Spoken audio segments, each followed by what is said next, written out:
Yeah, so basically, I would say the theory of ideology, yeah, in Marx, yeah, is fairly simple but also really complex, mathematically complex. The theory of ideology. Ideology is not just the surface level consciousness, yeah, of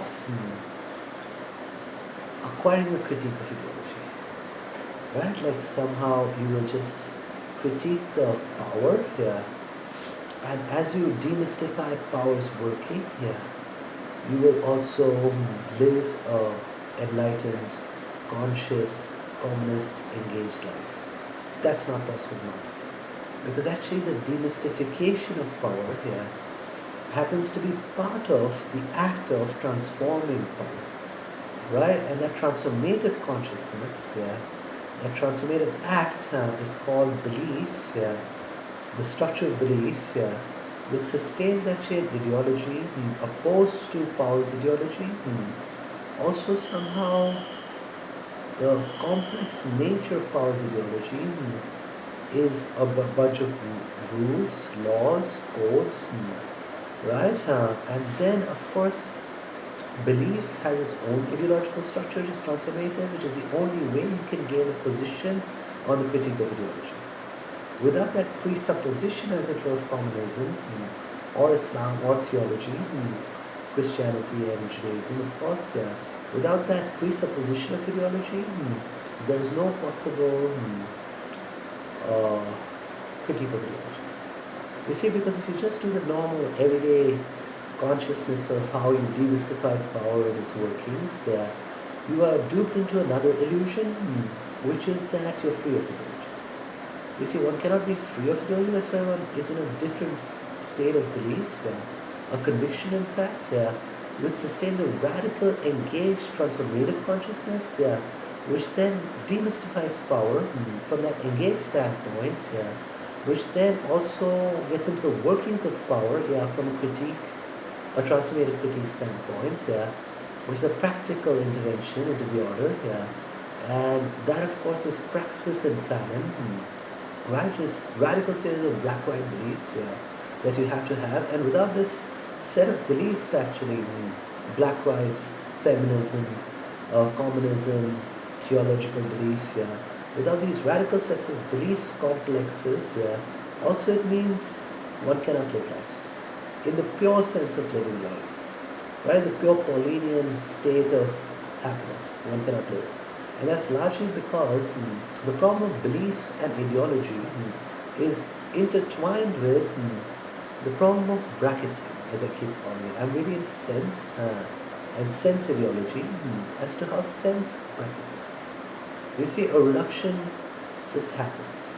You see, to sense, and that's how belief has to be. Belief has to be into bracketing, and when you characteristically take off the bracket, into your own life and naivety and personal kind of love and all of that, somehow ideology is still part of that, and structures your whole daily love affair, love for people, Paulinian love, also your personal Quranic state, also Hebrew Quranic knowledge and education, all that has to structure it, because if you're in also, as say, from a feminist standpoint, a psychological standpoint, in the case of ideology as such, power has interpolated you there. You see, the problem of power is that its commandments, its injustice, is the air you breathe. For example, when you check the the commodity lipstick without the correct image, you see, you have to be protected by belief. You have to be protected in ideology. And that also becomes then theoretical ideology in Althusser. And theoretical ideology is a perfect commitment to theory as well. You see, and that's why theory is life. And theory is fully part of the theological political structure. And that's another form of belief, theoretical ideology, which becomes, of course, finally philosophical belief. There's another kind of ideology. All of these ideologies together make what Althusser is calling ideology is sense perception. That's what I mean. One cannot be outside of religion, purely, right? Like an atheist. that's when you're getting caught in fact, liberal ideology, as you would say, atheistic liberal ideology, right? When you're interpolated as a common individual. You see, and that interpolation is there. Liberal violence goes far right. It's that simple. Liberalism also goes far right. You see, everything goes far right except for the common believers or the collective believers. You see, and that's the problem with belief. Another complex theory in Marxist theory of ideology is also commodities, money, yeah, capital, high capital, right? High financial, in fact, American level hegemon financial capital, yeah. Financial capital, violence, yeah, and its demystification for the mass media, you could say, yeah. As finally, mass media criticism that I do as manufacturing of consent is impossible without belief. You see, so you can't do the public use of reason like that. Public use of reason also caught in this division. You see, you can't just have an exchange in the common space of the media like that. Like you just have a public sphere, as they say in Habermas or whatever, right? Communicated rationality doesn't exist. You see, you can't have a public media, therefore. A public media where you're holding the same debate, because actually it's a militant, violent thing, belief.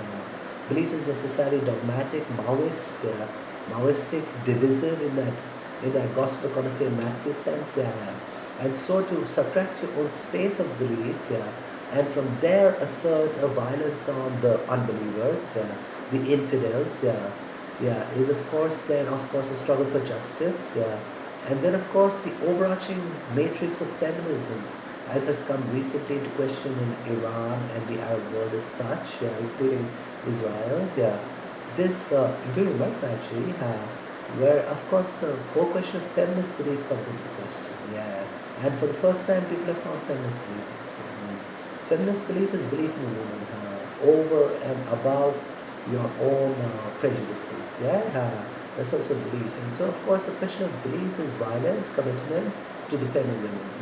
Then of course sexuality becomes a belief, Now I'll just go to the normal space of power then. Normal space of power and ideology of daily life, right? For a naive woman, that's where outcomer, the metaphysics of a naive woman to being interpolated very easily to power. Power very easily, you see, without education, theory, philosophy, religion, and communism, right? Without that structured belief, one is normally interpolated to, say, cinema as an act of, for example, you could say, watching cinema. Right in a cinema hall, you don't realize that's structured in a bunch of actually anthropologists called repressive ideologies, right? Or sutured ideology. Now suture, the problem with suture in cinema, especially cinematic ideology, as a general argument for power, right? Power and suture is actually Jacques Milner's argument on semblance. He meant semblance has to be articulated to the real. Otherwise, semblance itself, right, is a violent thing.